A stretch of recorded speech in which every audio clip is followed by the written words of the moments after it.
ભ્રષ્ટ ભારતીય જનતા પાર્ટીની આ પોલિસી છે।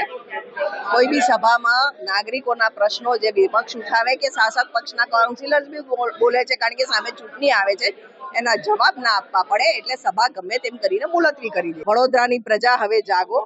2 મહિના પછી ચૂંટણી છે। 35 વર્ષથી તમને મૂર્ખ બનાવ્યા છે।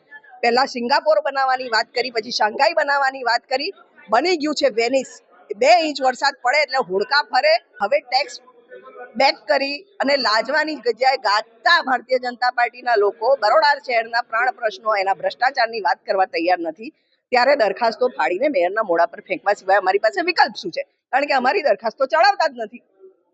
સાથી પક્ષના સભાસદશ્રીઓ દ્વારા પોતાની જગ્યા છોડી દેવી, કાગળિયા ફાડી અને જમીન પર ફેંકવા, મારી વારંવારની વિનંતી છતાં પોતાના સ્થાન પર બેસી અને આપ રજૂઆત કરો એવું મારા દ્વારા વારંવાર કહેવામાં આવ્યું, છતાં તેઓ પોતાનું સ્થાન જાળવવા, પોતાના સ્થાને બેસીને રજૂઆત કરવા ક્યાંક તૈયાર નહોતા। મારી વારંવારની વિનંતી છતાં તેઓ પોતાના સ્થાન પર જઈ અને સભાને નોર્મલી જે રીતે ચાલતી હોય એવી રીતે નહીં ચાલવા દેવાના મૂડમાં હોય એવું લાગ્યું, જેથી કરીને જે આજના અમારા જે સભામાં જે કામો હતા એ બધા જ કામો, કેમ કે બીજા કોઈ પણ પ્રકારની એ લોકોની વિરોધ પક્ષની કોઈ દરખાસ્ત કે એવું કંઈ હતું નહીં, આ કામો હાથ પર લેવામાં આવ્યા અને ત્યારબાદ સભા બરખાસ્ત એટલે કે પૂર્ણ કરેલી જાહેર કરવામાં આવી છે।